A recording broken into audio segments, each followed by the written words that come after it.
I think the Secretary of State has given us a great start to our morning's proceedings, and it's a good time to bring our distinguished panel to hear a school's perspective on how the pupil premium is working in practice. We've invited each of our panellists each to make some brief opening remarks. We said 2 minutes each, but we'll see. And then we'll throw it open to questions. First up, we have Russell, who is, as you probably all know, is General Secretary of the National Association of Head Teachers, a post he has held since 2010, having previously led the Hay Group's education practice. I think it is fair to say that Russell's is one of the most interesting new voices in the education debate in recent years. And he's also been very vocal on how the pupil premium should work, which I suspect you'll want to say more about this morning. Russell. Thank you very much. I think the combination of the resources behind the pupil premium and the attention of Ofsted have clearly resulted in one of the most significant shifts in behaviour in schools of recent time. And the National Audit Office report charted the changing attention of schools from just over half targeting resources at disadvantaged pupils to well over 90% doing so, which is a positive move. The use of evidence and the research base behind where those resources are devoted is improving but lagging behind that to a certain extent. So from a practitioner perspective, I wanted to make three main points that members are talking about. One does pick up on points that have been made already, which is the method of allocation of the funding. And a lot of school leaders will report that there are children in homes of significant poverty who are not eligible for this, and that actually that cut-off point can be unhelpful. More pressingly, they also talk about the difficulty of identifying children who are even eligible for the free school meal measure, and the changes at infant stage to free school meals have made that more difficult, but even so, something like 11% of eligible children are not being identified and claiming this, and it's a source of frustration that the data is available and known to different sources in local and central government, but schools are still expected to chase up this and indeed spend a portion of the pupil premium funding on incentives for people to apply for it as well, which I think is a waste of money. The second point that members would wish me to raise is the relationship between the base funding and the pupil premium. And in a more logical world, I think we would have reformed the base funding formula before introducing the pupil premium. It's a harder and less attractive job to do, and I understand why it has happened that way. But for a significant proportion of schools, the pupil premium is making up for cuts into the base budget, and that harms their ability to use it in the manners that we would wish. But in also case, we are now double funding deprivation in some areas, and we haven't really thought through whether the right amounts are getting in total when we add in pupil premium and the base funding for disadvantage too. And I think the time has come to look at that. But the final point I would wish to make is on how we choose to spend the resources that we have. And once again, this was made very effectively in the National Audit Office report, which shows schools tending to select initiatives which are not necessarily of the most value for money in terms of achieving outcomes. Often they're quite effective but quite expensive. And the trend that I see in these choices is that schools seem to be opting for the more concrete interventions. And because there's a lag between what you do and the results that you achieve for disadvantaged pupils, and because you're under such pressure to show that you're doing something for them, it's very tempting to choose initiatives that you can point to and say, look what I'm doing. It's much more defensible to talk about an early intervention strategy, a reading recovery scheme, one-to-one tuition, those sorts of things to your stakeholders than say, well, I sent every teacher on a training course to improve their ability to give feedback. And yet we know it's the latter that will probably have the greater impact. So what I find is that a combination of pressure from above for shorter term demonstration of impact, and perhaps a tendency on managers everywhere to look at the headline rather than the method of implementation, means that we're driven to the concrete initiatives rather than the more abstract cultural changes that might make a difference. Even, for example, in questioning whether we should spend the pupil premium on simply paying more to attract the best teachers into our school, which some research suggests would have quite a significant impact. Quite hard to do with temporary funding schemes with permanent staff, and again, quite hard to justify to other people when it's a less concrete line between the children's needs and what you're doing. But if we are to have that most impact, I think we have to find a way to get away from the surface of our initiatives and look at the actual impact that they're making. Could I next invite Dame Sharon Hollows to say a few words? Sharon won her DBE in 2001, having made Calverton School in Newham the most improved primary school in England, and is now principal of ARC's Charter Academy in Portsmouth, which won the DFE's top secondary school pupil premium award this year for what the judges said was a remarkable school transformed in recent years, not least in its study groups on maths and English for struggling pupils. The result is that 82% of pupil premium pupils gained 5 good GCSEs last year, twice the national average. I don't have anything very special to tell any of you about pupil premium and our use of pupil premium, because what we do at Charter Academy is actually very, very basic indeed. We overcome barriers, and there are lots of barriers to achievement for children who are disadvantaged, as we all know. And we approach those barriers. If we can't get over them, we get round them or under them, or we pull them apart brick by brick. And those barriers, of course, are very different for each individual child. So we know each individual child, we know what the barriers are. Some of them are pretty basic barriers. For many of them, it will be attendance. We have a principle of making it easier for them to come to school than not to. We have used some pupil premium money to lease a car. It's an unmarked car. The minibus was far less useful because they could see us from the flats. We bang on flat doors. We follow people into flats. We're very good at getting into blocks of flats through tradesmen's entrances because, of course, if we ring the bell, nobody answers. And we just make an absolute nuisance of ourselves until students come to school. We do not send students home if they're not clothed correctly. If we send them home, we won't see them for 2 hours, if at all, that day. So we have a boot room where we keep items of clothing, switch it for a telephone, a set of keys, or anything really that the student wants back at the end of the day. And the student has a good day in school, looks great, but doesn't look quite so great on the way home. We feed our students. We make sure they have breakfast, we make sure they have a snack at break time, lunch, and we give them a longer day, which includes the breakfast club. And as someone mentioned earlier, it includes regular lessons until 4, homework between 4 and 5. If anybody ever goes into the flats of many, many of our students, not all of them, but many, they will realise that it is pretty much impossible for them to do homework at home. Therefore, we invite them to homework classes, compulsory for some and optional for others, depending on their achievement and their home circumstances. Every teacher is a teacher of literacy. Coming from a primary background, where everybody is a teacher of literacy, it's been a bit of a surprise to go into secondary and find insular working practices, to find maths teachers who look at me as if I've gone completely bonkers when I ask them to ensure that children use a capital letter for the date and for the names and for the name of the teacher. And it was pointed out to me a couple of times in the early days that they're mathematicians, not English teachers.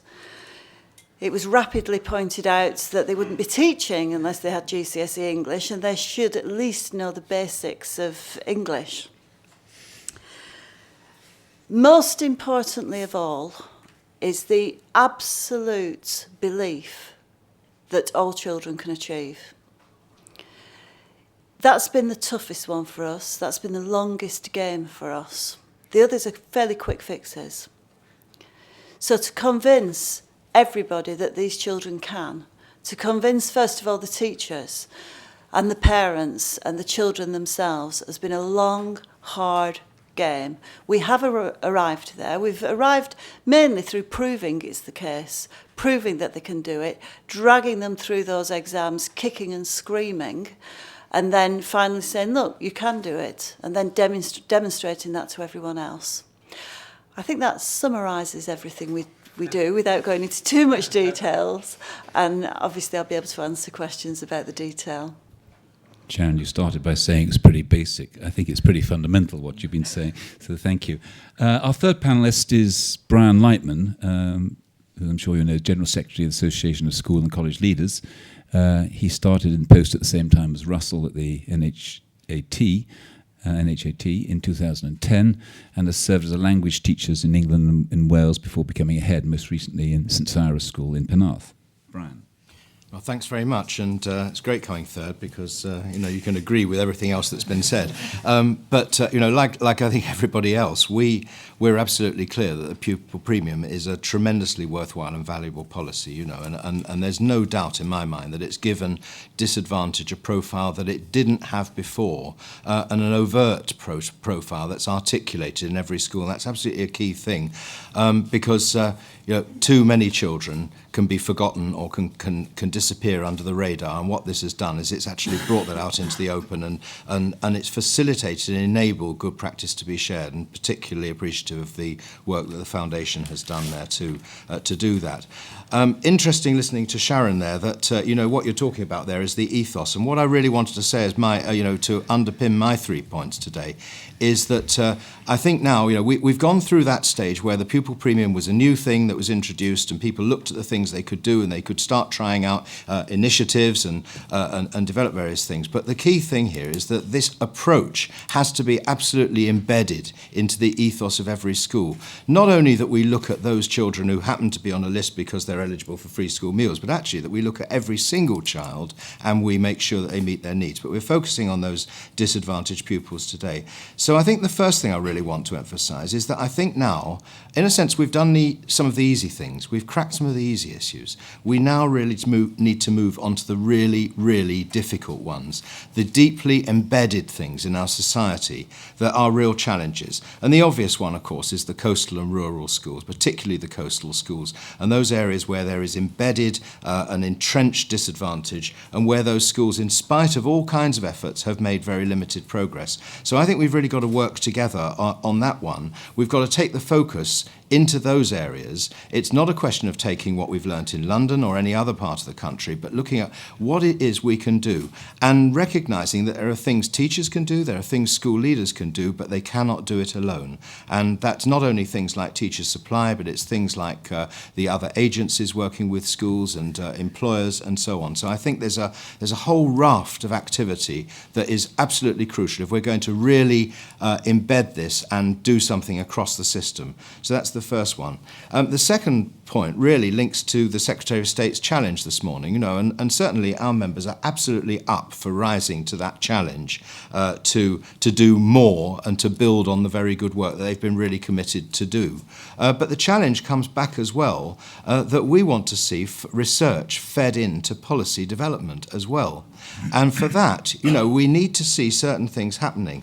And I mean, we've argued in our blueprint for a self-improving system for an evidence centre for education. We want to see research being got out to the profession. We want to have help with that. But we also need to see things like, we're talking about destinations. The destination data is not enough as it's being planned at the moment. We need longitudinal research, long-term surveys into where people end up, not only 6 months after they've left school, but 5 years, 10 years after they've left school, and what the factors are, and to try and trace it back. So there needs to be a commitment to some really long-term work that we can use. There needs to be another look, and it's great hearing what's being said about careers guidance, but there really needs to be another look at what's working there, because the issue is that loads of children are not getting access to advice about these routes, and so we shouldn't have a situation where we can hear about people who are falling into an apprenticeship, as was said this morning, because they should be told about the apprenticeships or what the other routes are.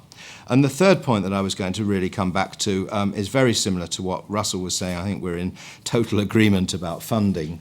That we need now to look at what the right model is to make sure that the funding system evolves in the right way, not taking away funding from this very important development, but embedding it into a national fair funding formula that we need urgently. And I'm particularly concerned about the schools that have relatively small numbers of disadvantaged pupils who don't benefit from hundreds of thousands of pounds of pupil premium, but actually have some real challenges with those pupils, again, who will fall through the net if we don't do that. And then I think in that funding model, we need to be looking at the changing society that we live in. English as an additional language is an enormous issue, for example, just to give one example. So we just need to make sure that we evolve that system, and certainly that's something we want to work on to take forward. Thanks very much. Thank you very much, Brian. Thank you very much. Our fourth panelist is Claire de Saumarez, another Pupil Premium Award winner. Claire is head teacher of both Newport Primary School and Bellevue Infant School in Aldershot, Hampshire. The school's ethos is whatever it takes, and that motto is crucial in improving teacher feedback and boosting reading, as Claire, I'm sure, will tell us. Claire. Yeah, we've got about 600 pupils across both schools, and I'm executive head teacher of the federation. We have about £95,000 for the infant school in pupil premium money every year, and about £140,000 for the junior school. So I view that as a substantial amount as a serving primary head, which can give us lots of flexibility, but for me, the issue is really about accountability for that. It's an enormous sum of money in terms of primary education, so we've got to make sure we get it right. My key points echo Sharon's, actually, as you would imagine from another serving head teacher. My first challenge really was to secure whole school commitment to improving outcomes for free school meals pupils. And we set about doing this about 4 or 5 years ago, where I set aside an inset day, and I had people grouped in year groups, everybody there, teachers, support staff, anybody involved with that particular year group, gave them all of the data for that year group. This is just the new cohorts they were about to have.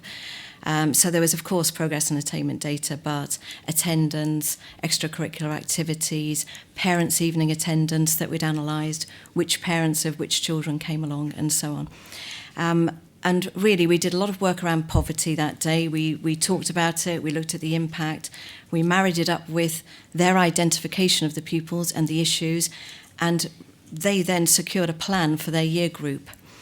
And key to that was the absolute message that we were all in this together, we were all involved, and that there were to be no excuses at all.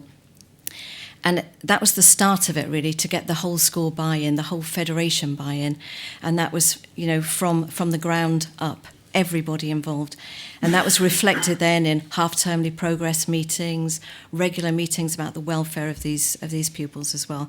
So, and it's just steadily grown, really. And I think without that whole school commitment and that no excuses philosophy really behind it, I don't think you'd get anywhere. So that's the first thing.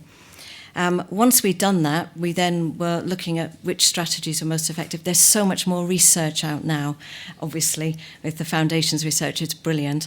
At the time, it was only just sort of beginning to come out, so we kind of based it on, well, what do we know works well? What research have we got? What evidence have we got from looking at our data? And we've built on that since, really, looking at whole class approach, then what's going to work at a group approach, and then down to individual pupils, and then when they're still not perhaps making the progress we want, what else can we do? So we're just never giving up. It's just always striving for the next thing, really. I think, as the Secretary of State said, if just one child fails, then we're not doing a good job. So it really is about getting down to the finer details of the individual pupil. And finally, I think it's really what's worked for us is just being strategic. We know our children. Every organisation has to know their children. They have to know their community. We have to know what works really well in our school, because it might not be what works well in the school down the road, or it might not even tie in with some of the research. But if it works for us, and we've evaluated it, and we know it works, then we keep going with it. And if it doesn't, then we're not going to do it, really. So yeah, they're my key points. Thank you. Thank you very much indeed.